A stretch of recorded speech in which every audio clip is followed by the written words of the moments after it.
Speaker number 3, it's a personal friend, Walker McKinley. Walker's a spatial storyteller. His work crosses architecture, brand, art.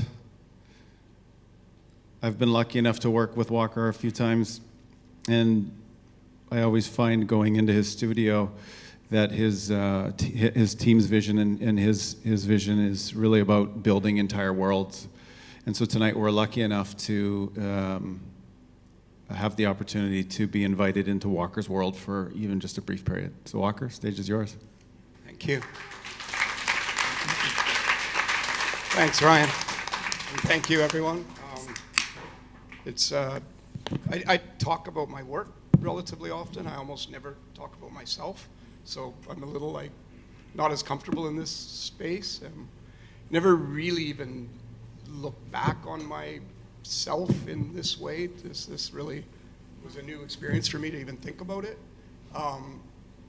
And I kind of realized that you reach a stage in your career as a professional and it looks very planned and staged, and I could say that it was very much not that for me, that my career has been a unplanned, accidental combination of naivete, energy, and somehow my destiny is to make things. People always give me work and projects to make. It started when I was in school and kind of has never slowed down. So I have a education in sculpture and art history, and then I did a master's in architecture and industrial design. Then I went to Harvard and did a post-professional theory degree and a film studies degree. So I kind of didn't want to leave school for a long time. But people kept giving me work to do. So I ended up back in Calgary because friends were asking me to design restaurants for them and homes for them. So very naively, I've never had a job. I've never been in an architecture or design office in my life. I just said, yeah, I'll start a company. I also have zero business training, never taken a single class in any kind of business. So incredibly naively, the guy who helped me do drawings, I said, let's be 50-50 partners. The worst business idea haunted me for the rest of my time. And we started a company in Calgary. Over 20 years, we built up. It was 50, 60 people, and we were doing work all over the world. We opened an office in Vancouver. I think people liked the work, but I didn't like the work that much by the end. I was I couldn't feel what we were doing. I didn't know why we were doing it. I had lots of desire to do other kinds of things. And I had this naivete of having never been in an architecture office that I thought an office could look differently and look the way I wanted it to look. And then my father got very ill. How do I do this? Oops. And on his deathbed, said to me, you need to buy your partner out. You need to just do me one thing. Tell me that you will do that, because I can see how unhappy you are. So I did that and created McKinley Studios. This was 5 years ago, almost exactly. And this is our studio. I wanted it to look and feel very differently than I think most architectural and design offices do. And I wanted it to function very differently.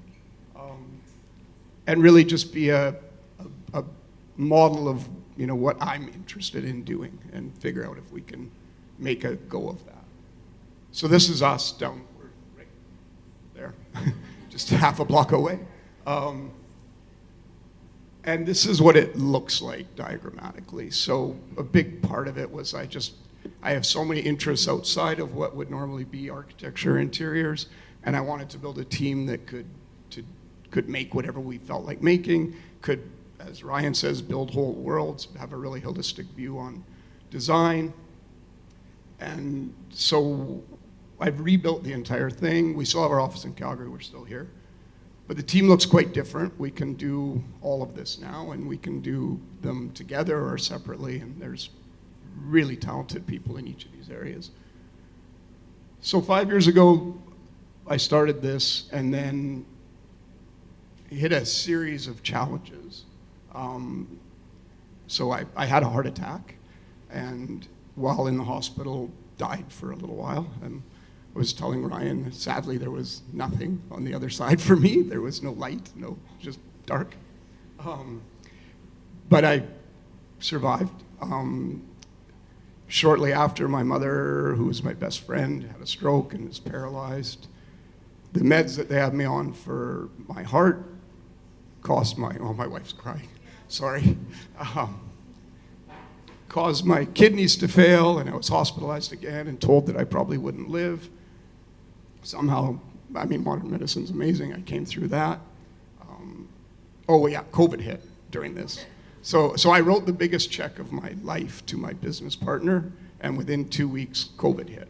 So, terrified, I closed my offices and, like everyone, figured it out. Then those things all happened. Weirdly, this year I went blind completely. I had a super aggressive cataract in my eyes and lost all of my sight in like 6 weeks, which is, for me, the worst thing that could possibly happen. But cataracts are fixable. So now I have the same eyesight I had when I was 14, which is great. But the whole time, this model of practice was my sort of North Star. And I love the work we do. I love my team. It sounds traumatic, it's traumatic, but for me, it just is like, when can I get back to work? There's stuff to do, and I love working, and what can we do? So I'm used to showing my work, so I will show you a bunch of work. They said it's not about slides, but I can't help myself. So the model that we built starts on a foundation of thinking and strategy. We formed a studio called Black Chamber. Black Chamber brings in people from all kinds of different realms, lawyers, economists, DJs, artists, and we think for our clients. We do work that we're asked questions that are not answerable by designing, but need some other kind of thought. And they usually lead to then a bunch of design work. So, really first principle questions, like Simon's department store said, what is shopping? Why do people shop? How are they going to shop? And we developed a whole bunch of kind of future thinking around shopping. Now we've done, I think, 5 department stores for Simon's. Second one was Budweiser. We did a program of a kind of playbook for designing bars that we would teach other designers how to approach their brand. And it went out, and they've built, I think, 200 of these bars, mostly in South America and China. Workplace, same kind of thing during COVID, helping people re-examine what a workplace can be. But Black Chamber also lets us think about things we want to think about. So what is a home became a kind of obsession with me, that why do we build the way we build? Can we do it better? There is a true crisis in most of the world. What could it look like? Can homes be more essential and less sort of obscene? And can we really innovate how they're built? So that's turned into Commonplace Homes, which is our prefab home company. We've been at it for 7 years now. We'll have a show home on 16th right near Ananchi very soon, like within a month or so. And these are panelized, prefabricated, cementitious panels. You can't burn them, water won't damage them. They go up in 3 weeks. And they're very affordable. There's no waste on site. There's completely recyclable in the plant. So really excited about this. It's coming now. And these are renderings, but we will have this home next month.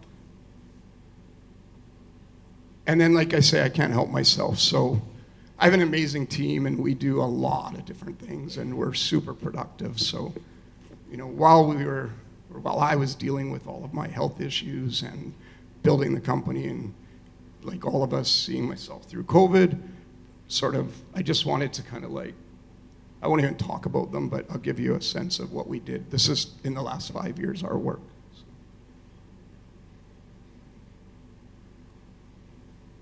Wineries, hotels. Some of the bigger architecture is not built yet. But another part of it is I really wanted to make a studio that could collaborate a lot more than we had been. So we're now working a lot. Well, almost every project we collaborate with artists on pieces specific for the project or commissions. Single family homes, a lot of hotels right now, restaurants and bars.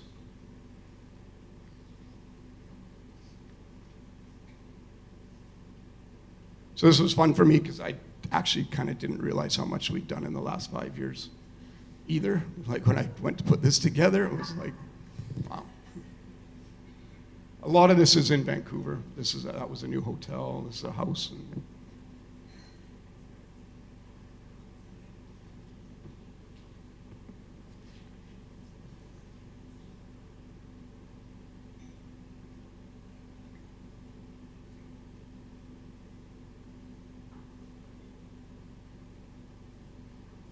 Almost done.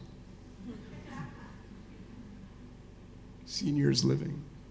And then we have clients where what's really fun for us, I think, is that we can do all of these things, and we find the right client, we can holistically build a world for them where we can do everything. So Cactus Club came to us and said, we have this existing place called King Taps, but we want to build it out, but we don't want it to look like what it looks like now. Can you figure out what we should do with this? So our Black Chamber group did strategy around what we thought was a sort of niche in the market and how it could be approached for a restaurant. And then we've done architecture and interiors, and all the furniture is custom, all the lighting is custom. We're working with Good Beast to make candle holders for all the tables. So really everything is a product of this studio model, and that we can sort of do it all. And then my wife, Jeannie, is the head of our art consultancy and we have a gallery in our office because I felt like we needed somewhere to show all of this stuff in another way. Jeannie runs the gallery and represents a bunch of artists and then helps put art in all these things. She's been curating an amazing collection for King Taps and commissioning local people to do incredible creative work. And then the gallery itself finally has been like a real joy for me because art, I'm a kind of art hoarder and love art, but also the gallery, because we started having events to celebrate these things, has become a real kind of community piece. So if you haven't been, we have really great parties. Usually 200 people show up for the openings, and it's a really, really fun place. And it's, I think, for the art community and design community, become a kind of hub, and really been my favorite part of all of this. As you said, you used our marketing term. It's our new, we build worlds.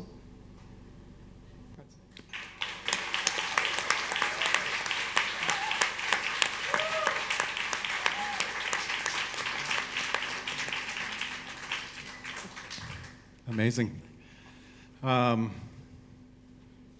Geez, I got close to and turned 50, and I somehow have ended up off your party list. What's happened? And I thought we were friends.